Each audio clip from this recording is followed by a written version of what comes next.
Assalamualaikum warahmatullahi wabarakatuh.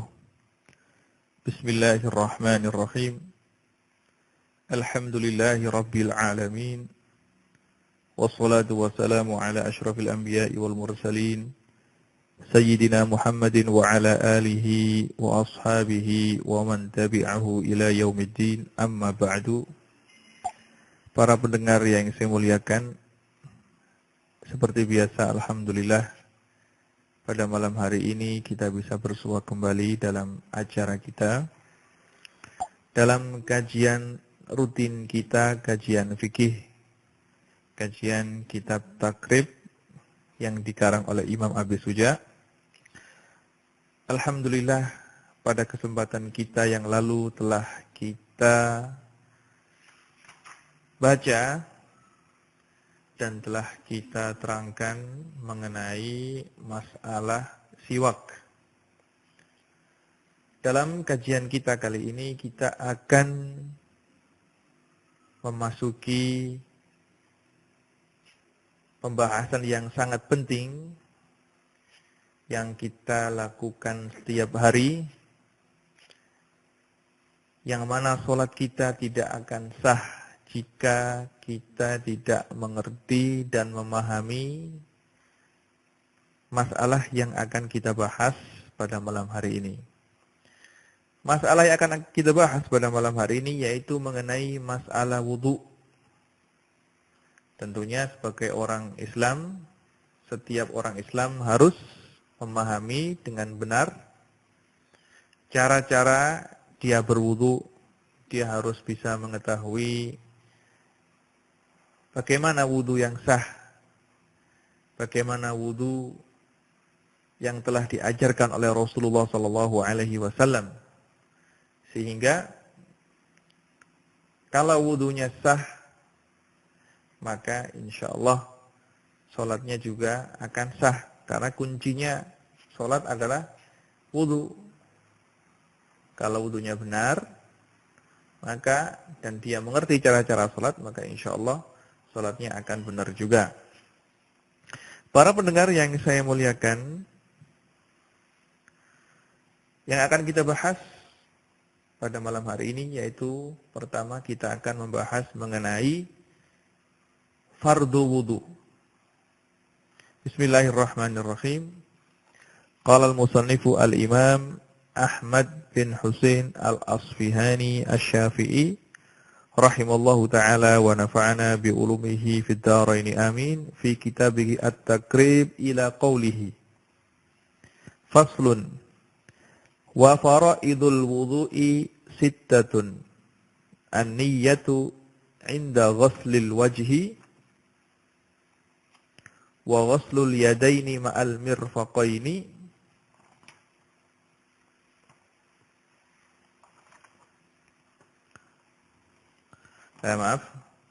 wa faraidul wudu'i sittatun an-niyyatu inda ghuslil wajhi wa ghuslul wajhi wa ghuslul yadaini ma'al mirfaqaini wa mashu ba'dir ra'si wal khamisu ghuslur rijlaini ma'al ka'baini wat tartibu ala ma dzakarnahu.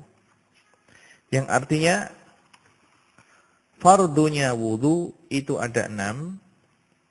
An-niyatu inda ghuslil wajhi, yang pertama yaitu niat ketika membasuh wajah. Wa ghuslul wajhi, yang kedua yaitu membasuh muka. Wa ghuslul yadaini ma'al mirfaqaini, yang ketiga yaitu membasuh dua tangan sampai atau berserta dua siku. Wa mashu ba'dir ra'si, kemudian yang keempat adalah mengusap sebagian kepala. Yang kelima ghuslur rijlaini ma'al ka'baini, membasuh dua kaki beserta kedua mata kaki. Wat tartibu ala ma dzakarna, yang keenam yaitu tertib sebagaimana yang telah kita sebutkan.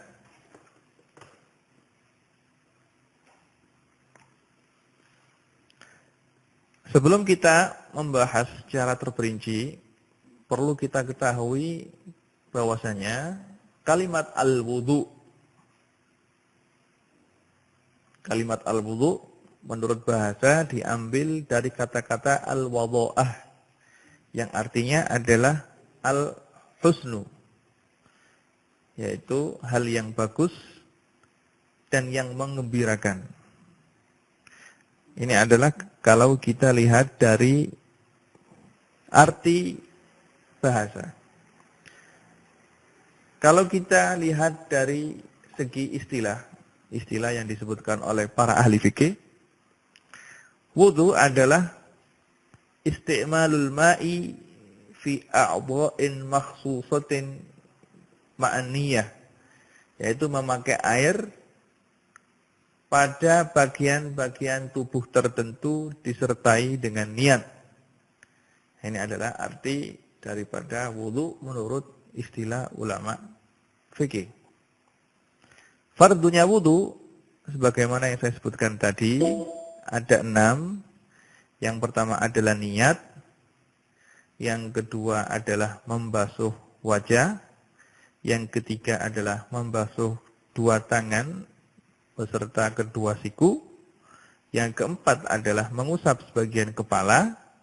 Yang kelima adalah membasuh 2 kaki beserta 2 mata kaki.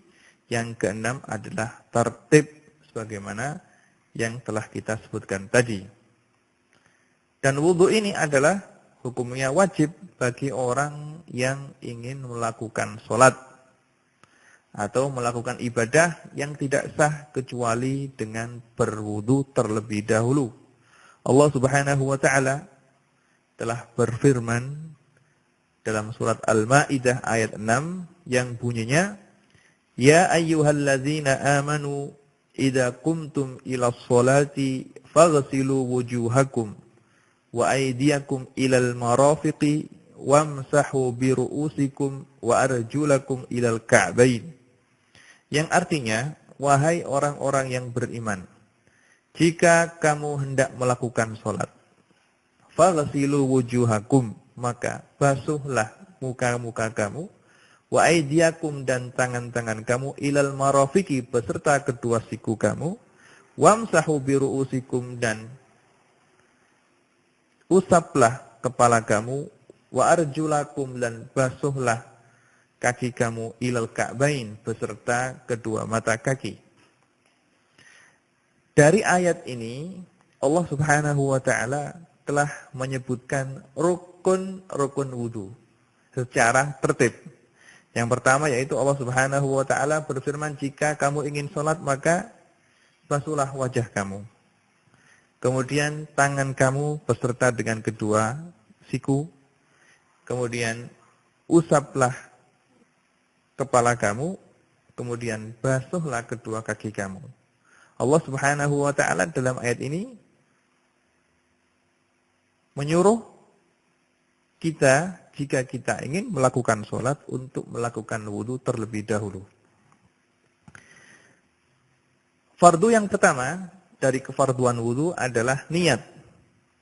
Karena wudu adalah satu bentuk peribadatan, yaitu bentuk ibadah, maka disyaratkan untuk sahnya suatu ibadah harus ada niat. Karena Rasulullah SAW telah bersabda, sebagaimana yang diriwayatkan oleh Imam Bukhari dan Imam Muslim, innamal a'malu binniyat wa innama likulli imri'in ma nawa.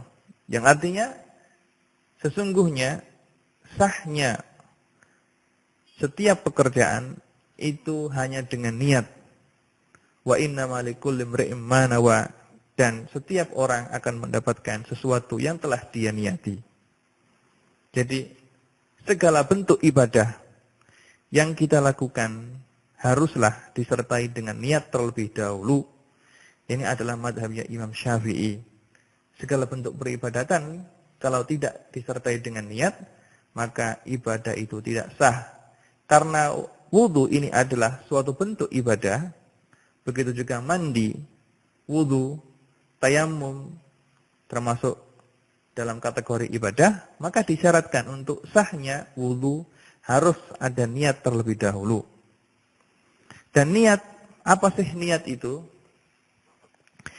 Niat sebagaimana disebutkan oleh para ahli fikih, menurut bahasa adalah mempunyai arti al-qasdu, bersengaja. Jadi an-niyat artinya adalah al-qasdu, sengaja. Adapun menurut istilah ulama ahli fikih, niat adalah qasdu syai'i makrunan bi fi'lihi. Niat mengerjakan sesuatu disertai dengan melakukan sesuatu tersebut. Ini adalah niat. Jadi niat itu bareng dengan apa yang diniati. Kalau misalnya ada orang melakukan, saya ingin melakukan umroh misalnya, tapi diucapkan sekarang, umrohnya nanti 1 bulan yang lagi, maka ini bukan dikatakan niat, dikatakan al-azmu. Dikatakan al-azmu. Adapun tempatnya niat adalah di dalam hati. Niat tempatnya di dalam hati dan disunnahkan untuk mengucapkan niat.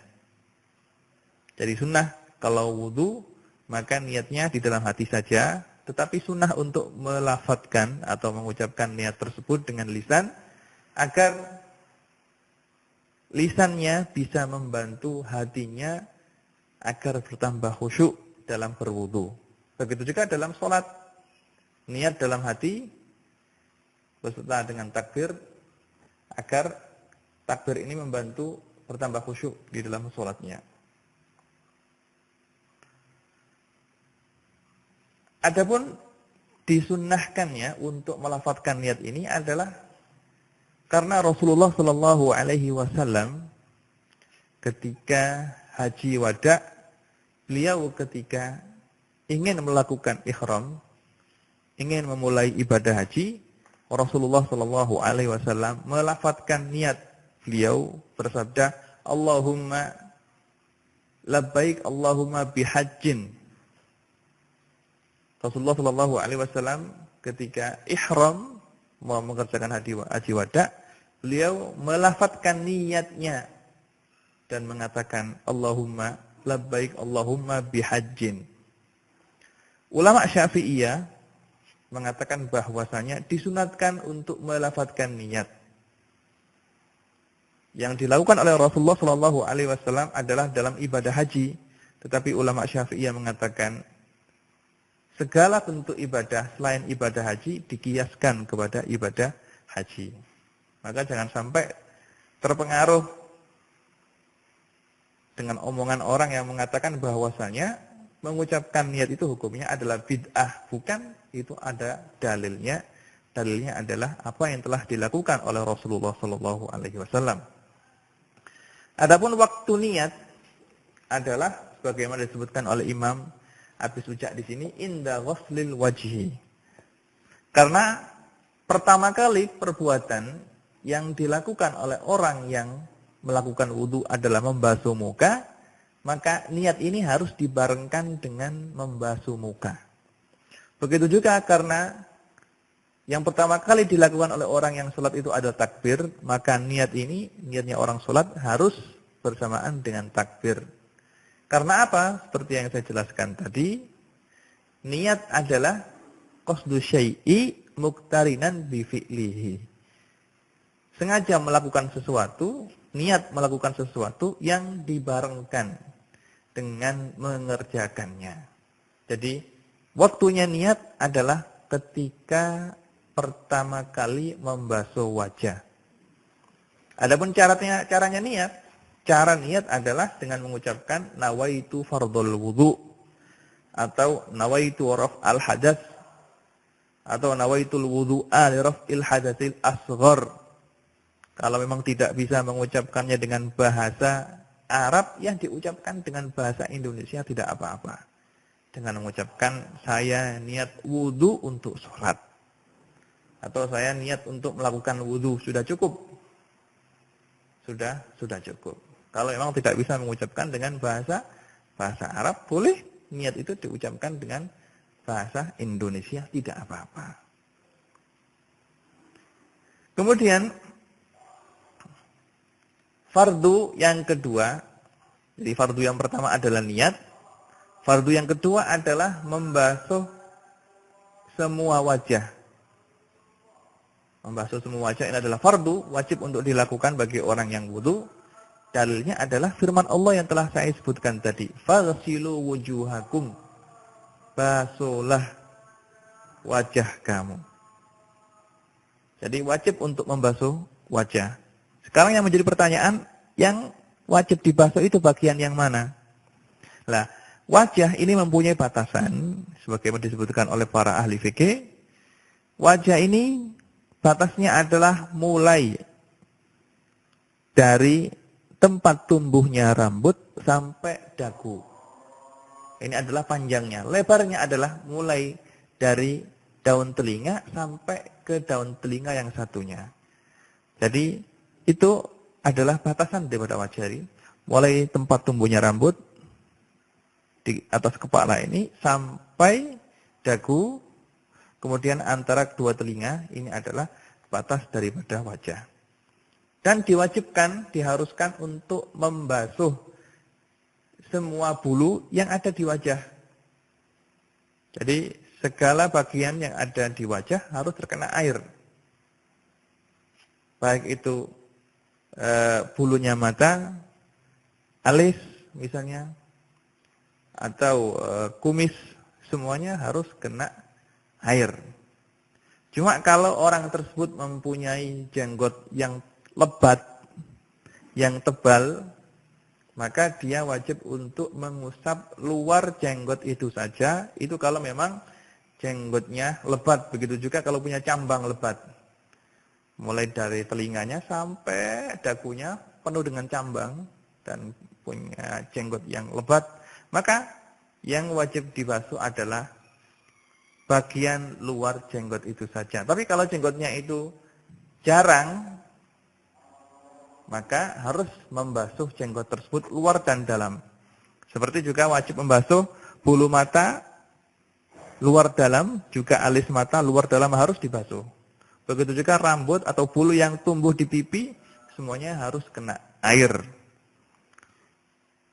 Luar dalam harus kena air. Kecuali tadi jenggot dan cambang yang lebat. Dan ukuran lebat itu bagaimana? Jenggot yang lebat adalah kalau memang kulit dasaran jenggot tersebut tidak terlihat ketika ada orang yang tidak terlihat oleh orang yang ngomong dengan dia. Karena saking lebatnya jenggotnya, sehingga orang yang ngomong dengan dia, bercakap-cakap dengan dia tidak bisa melihat kulit jenggot tersebut. Kalau memang begitu, maka jenggot tersebut dikatakan jenggot yang lebat, yang tebal. Kemudian rukun yang ketiga adalah membasuh kedua tangan beserta kedua siku. Wa aydiyakum ilal marafiq, dan basuhlah kedua tangan beserta kedua siku. Maka firman Allah Subhanahu wa taala ilal marafiq, kata-kata ila di sini sebagaimana yang disebutkan oleh para ahli fikih mempunyai arti ma'a, beserta. Dalilnya adalah hadis yang diriwayatkan oleh Imam Muslim dari sahabat Abu Hurairah radhiyallahu anhu, annahu tawaddaa fa ghassala wajhahu fa asbagha al-wudu'a, thumma ghassala yadahu al-yumna hatta ashra'a fil adudi, thumma yadahu al-yusra hatta ashra'a fil adudi, thumma masaha ra'sahu, thumma ghassala rijlahu al-yumna hatta ashra'a fis saqi, thumma ghassala rijlahu al-yusra hatta ashra'a fis saqi, thumma qala hakadha ra'aitu Rasulullah sallallahu alaihi wasallam yatawadda. Diriwayatkan dari sahabat Abu Hurairah radhiyallahu anhu bahwasanya beliau suatu ketika melakukan wudu. Kemudian beliau memulai wudu tersebut dengan membasuh muka. Beliau menyempurnakan wudu tersebut. Kemudian beliau membasuh tangan beliau yang kanan sampai beliau membasuh lengan. Kemudian membasuh tangan beliau yang kiri sampai membasuh lengannya juga. Kemudian beliau mengusap kepala beliau. Kemudian setelah itu beliau membasuh kaki kanan beliau sampai beliau membasuh betis. Kemudian beliau membasuh kaki beliau yang kiri sampai membasuh betis juga. Kemudian beliau berkata, "Hakadza ra'aitu Rasulullah sallallahu alaihi wasallam yatawadda." Beginilah saya melihat Rasulullah sallallahu alaihi wasallam melakukan wudu. Jadi wudu yang telah dipraktekkan oleh Abu Hurairah, yang telah diajarkan oleh Abu Hurairah kepada murid-muridnya adalah wudu yang dia lihat dari Rasulullah sallallahu alaihi wasallam, yaitu beliau menyempurnakan membasuh muka secara sempurna. Kemudian beliau membasuh tangan kanan terlebih dahulu sampai membasuh lengan, kemudian tangan kiri sampai lengan, kemudian mengusap kepala, kemudian beliau membasuh kaki kanan beliau sampai beliau membasuh betis, kemudian membasuh kaki kiri sampai betis juga. Jadi dalam wudu ini Abu Hurairah mendahulukan anggota kanan daripada anggota kiri, dan ini adalah wudu yang telah dilakukan oleh Rasulullah sallallahu alaihi wasallam. Dan wajib untuk membasuh semua bulu atau rambut yang ada di bagian wudu. Seperti yang saya kemukakan tadi, wajib membasuh bulu yang ada di muka. Begitu juga bulu yang ada di tangan, wajib untuk dibasuh. Jika kuku orang tersebut panjang dan di bawah kukunya itu banyak kotoran, tidak pernah dibersihkan, yang mana kotoran tersebut bisa mencegah masuknya air ke dalam kulit, atau dia memakai cincin yang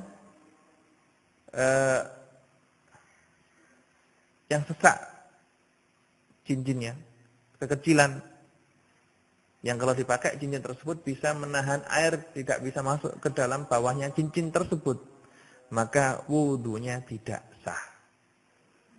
Itu semua adalah sebagaimana dalam sebuah hadis yang diriwayatkan oleh Imam Bukhari dan Imam Muslim dari sahabat Abdullah bin Amr radhiyallahu anhuma qala raja'na ma'a Rasulillah sallallahu alaihi wasallam min Makkah ila al-Madinati hatta idza kunna bima'in bit-tariq ta'ajjala qaumun indal asri fatawadda'u wa hum ujalun fantahayna ilaihim wa aqabuhum taluhu lahum lam yamussuhal ma'.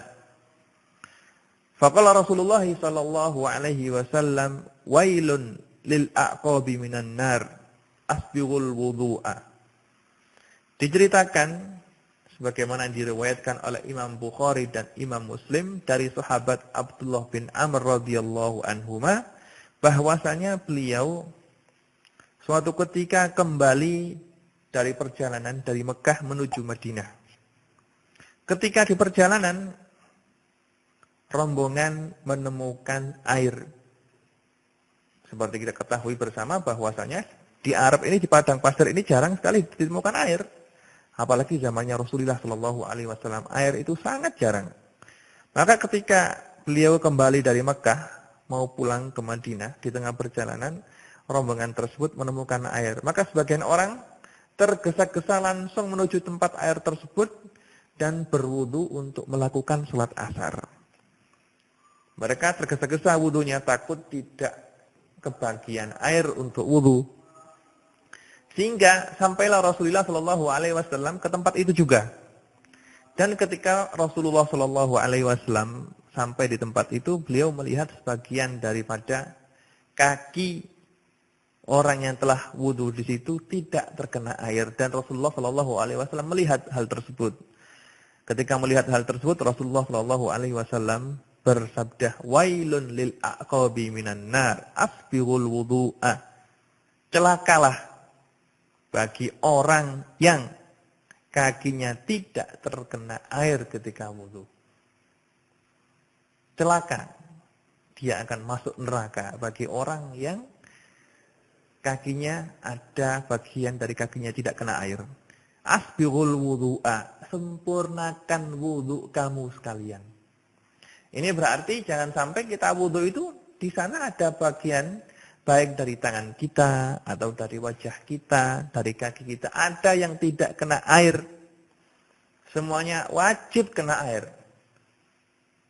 Jadi kalau misalnya di jari-jari tangannya atau jari-jari kakinya itu ada bulunya, bulu tersebut harus kena air. Juga misalnya kalau kukunya panjang, maka harus dipotong. Jangan sampai seperti orang-orang sekarang atau anak-anak mudi-mudi sekarang, mereka memelihara kuku, dibiarkan panjang. Itu tidak sesuai dengan sunnahnya Rasulullah SAW, karena kuku ini sunnat untuk dipotong. Sebagaimana yang disebutkan dalam hadis, banyak sekali hadisnya Sayyidina Aisyah yang diriwayatkan oleh Imam Bukhari dan Imam Muslim, memotong kuku itu termasuk khisalul fitrah, termasuk sesuatu yang disunatkan untuk dipotong. Jangan sampai kuku itu dibiarkan panjang. Ya, gunanya adalah nanti kalau kita wudhu itu biar mudah untuk dibasuh, biar air itu bisa masuk ke dalam atau bisa mengenai semua kulit bagian wudhu.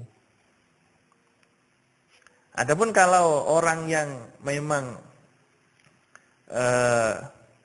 kerjanya itu selalu bergelut dengan tanah atau bergelut dengan semen misalnya, seperti tukang batu atau petani, bapak petani yang selalu bekerja di sawah misalnya, yang mana setiap harinya bergumul dengan tanah liat, atau setiap harinya orang itu kerjanya menjadi tukang batu atau tukang bangunan misalnya, dan dia adalah orang yang selalu membuat adonan untuk bangunan itu, maka kalau sulit untuk dihilangkan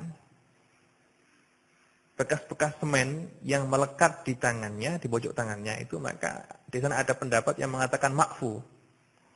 Dan ini adalah pendapatnya Imam Ghazali dan juga pendapatnya Imam Az-Zarkashi. Tapi sebagai orang yang berhati-hati, ya hendaklah kalau ketika kita kerja itu pakai selontongan tangan, biar semennya itu tidak nyangkut dan tidak mengenai tangan kita, sehingga tangan kita tetap bersih. Nanti kalau ketika ingin wudhu misalnya, atau ingin melakukan mandi besar, itu airnya bisa nyampe kepada kulit bagian wudhu kita, sehingga kita tidak berdosa.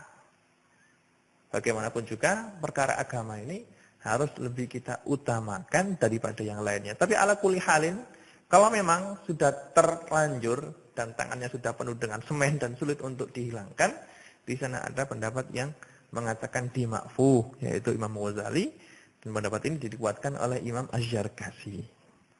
Juga dalam hadis yang lain yang diriwayatkan oleh Imam Muslim, anna rajulan tawaddo'a fataraka mawdhi'a dhufrin ala qadamihi fa absarahu an-nabiy sallallahu alaihi wasallam faqala irji fa ahsin wudu'aka faraja'a summa shalla. Suatu ketika Rasulullah sallallahu alaihi wasallam melihat seorang sahabatnya melakukan wudu, kemudian Rasulullah Shallallahu Alaihi Wasallam melihat bagian kuku dari laki-laki tersebut, kuku kaki dari laki-laki tersebut tidak terkena air. Kemudian Rasulullah Shallallahu Alaihi Wasallam menyuruh orang tersebut untuk mengulangi wudunya lagi. Beliau mengatakan, irji, kembali kamu berwudu. Fa ahsin wudu'aka, maka baguskanlah wudu kamu. Jadi kalau wudu, jangan sampai, yang pertama jangan sampai kita tergesa-gesa kalau wudu. Wudu itu juga suatu ibadah. Jadi kalau kita melakukan wudu, hendaklah kita melakukan dengan hikmat. Seperti kita melakukan sholat dengan tenang, maka kita juga harus melakukan wudu dengan tenang juga.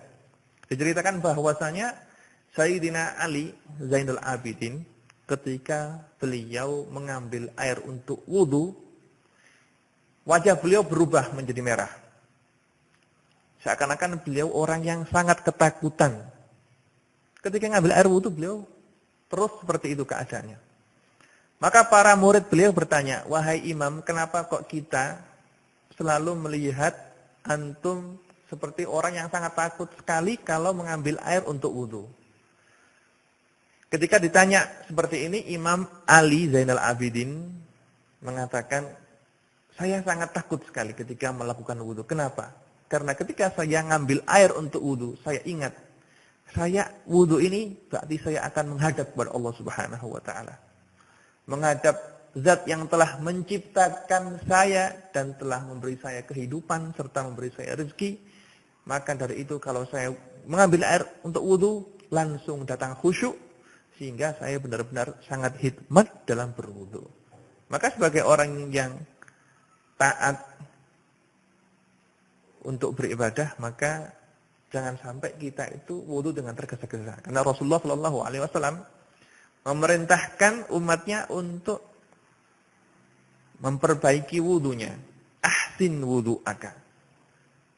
Maka kalau kita berwudu benar-benar harus kita lakukan dengan sempurna, dengan setenang mungkin, jangan sampai kita lakukan dengan tergesa-gesa. Kalau misalnya tidak ingin tergesa-gesa, misalnya datang ke masjid, terus jamaah sudah dimulai misalnya, terus tergesa-gesa. Kalau tidak mau begitu, ya datanglah ke masjid sebelum qomat, biar di sana ada kesempatan untuk wudu terlebih dahulu. Kemudian ketika membasuh muka, perlu diperhatikan, ketika membasuh muka wajib untuk membasuh sebagian daripada kepala. Karena para ahli fikih mengatakan ma la yatimul wajibu illa bihi fahuwa wajib. Karena kita tidak bisa yakin bahwasanya kita telah membasuh muka secara rata kecuali kalau kita membasuh sebagian daripada kepala. Begitu juga kita tidak bisa yakin kita telah membasuh semua tangan kecuali kita membasuh sebagian daripada lengan. Begitu juga kita tidak bisa yakin kalau kita sudah membasuh kaki dengan rata kecuali kalau kita membasuh sebagian daripada betis kita. Itu adalah termasuk dalam kategori ma la yatimul wajibu illa bihi fahuwa wajibun. Kaidah yang disebutkan oleh para ahli fikih. Kemudian fardu yang keempat adalah mashu ba'dir ra'si, mengusap sebagian kepala. Yang diusap ini baik kulit kepala atau rambut kepala. Meskipun satu helai rambut saja cukup, tapi dengan satu syarat, rambut yang diusap adalah rambut yang tidak keluar dari batas kepala. Kalau rambut yang diusap itu sudah keluar, bagian yang keluar dari batas kepala itu yang kita usap, maka wudunya tidak sah. Seperti rambutnya seorang wanita, punya rambut panjang misalnya, kalau ditarik ke bawah, maka keluar dari batas kepala. Rambut yang keluar dari batas kepala tidak boleh kita basuh sebagai basuhan wudu. Maka yang kita basuh adalah pangkal rambut atau rambut yang masih ada dalam batas kepala atau kulit kepala yang kita basuh. Allah Subhanahu wa taala telah berfirman, "Wamsahu biru'usikum," dan usaplah kepala kamu. Imam Muslim telah meriwayatkan sebuah hadis yang dari seorang sahabat Mughirah bin Syu'bah radhiyallahu anhu, anna Rasulullah sallallahu alaihi wasallam tawaddo'a wa masaha binasiyatihi wa ala imamatihi. Sahabat Mughirah bin Syu'bah telah melihat Rasulullah sallallahu alaihi wasallam dalam keadaan berwudu. Beliau melihat bahwasanya Rasulullah sallallahu alaihi wasallam ketika berwudu beliau mengusap bagian kepala beliau yang depan, kemudian mengusap ke imamah semuanya. Kalau seandainya dia tidak mengusap kepalanya tapi membasuh atau menceburkan diri ke dalam air, tidak diusap tapi dibasuh kepalanya, mengambil mangkok misalnya, ngambil air, terus airnya dikucurkan ke kepala. Ini juga boleh, tapi yang afdal adalah dengan mengusap, maaf ya. Yang afdal adalah mengusap, meskipun membasuh itu boleh, tapi yang afdal adalah mengusap kepalanya. Yang kelima dari fardu wudu ini adalah membasuh kedua kaki beserta dua mata kaki. Karena Allah Subhanahu wa taala telah berfirman, "Wa arjulakum ilal ka'bain," dan basuhlah kaki kamu beserta kedua mata kaki. Ka'bain di sini adalah dua tulang yang mencokol ya di kaki ini namanya mata kaki. Mata kaki ini harus dibasuh semuanya dan wajib membasuh sebagian daripada betis sehingga kita bisa yakin bahwasanya kita telah membasuh semua kaki dengan mata kaki. Juga seperti dalam hadisnya Abi Hurairah radhiyallahu anhu yang telah saya sebutkan tadi, beliau mengatakan hatta asyra'a fis-saq, sehingga beliau membasuh sebagian daripada betis beliau. Dan perlu diingat, seperti kita membasuh kedua tangan dengan rata, kita juga harus membasuh kedua kaki dengan rata pula. Jangan sampai ada sebagian dari bagian kaki yang tidak terbasuh. Apalagi bagi orang yang biasanya kerja di sawah, kakinya itu pecah-pecah. Maka haruslah dia kalau berwudu harus lebih hati-hati, jangan sembrono dan jangan tergesa-gesa. Karena kalau memang kakinya itu pecah-pecah, seperti kebanyakan kakinya orang desa yang biasanya kerjanya di sawah dan di kebun, maka wudunya harus lebih hati-hati. Agar dia bisa memastikan bahwasanya air telah masuk ke dalam kaki, ke dalam lubang kaki atau ke dalam pecah-pecahan tadi.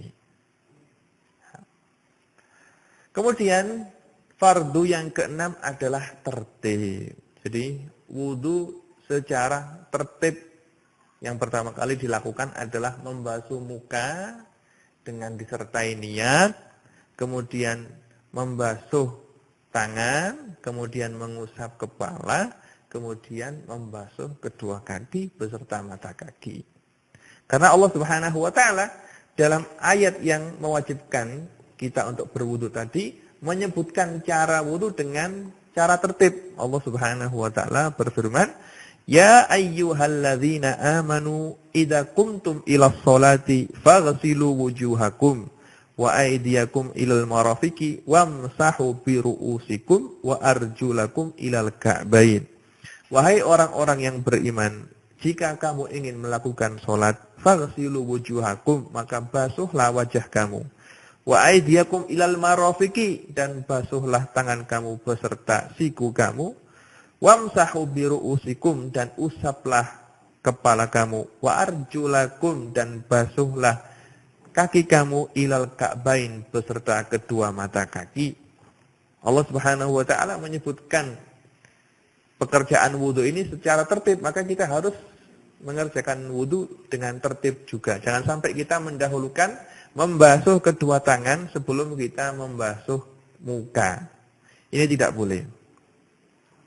Karena semua hadis yang menerangkan masalah wudu ini, semua cara-cara wudu yang diterangkan oleh hadis-hadis dari Rasulullah SAW menyebutkan bahwasanya Rasulullah SAW melakukan wudu dengan cara tertib tadi. Tidak pernah dan tidak ada sebuah hadis pun yang menerangkan bahwasanya Rasulullah memulai membasuh kedua tangan sebelum membasuh muka. Ini adalah wajib. Jadi wudu dengan tertib itu adalah wajib, dan wudu dengan tertib ini adalah yang telah dilakukan oleh Rasulullah SAW dan yang telah diajarkan kepada para sahabatnya. Juga para sahabat mengajarkan hal tersebut kepada tabi'in dan tabi'in kepada tabi'ut tabi'in sampai nyampe kepada kita semua cara wudu yang dilakukan oleh Rasulullah SAW.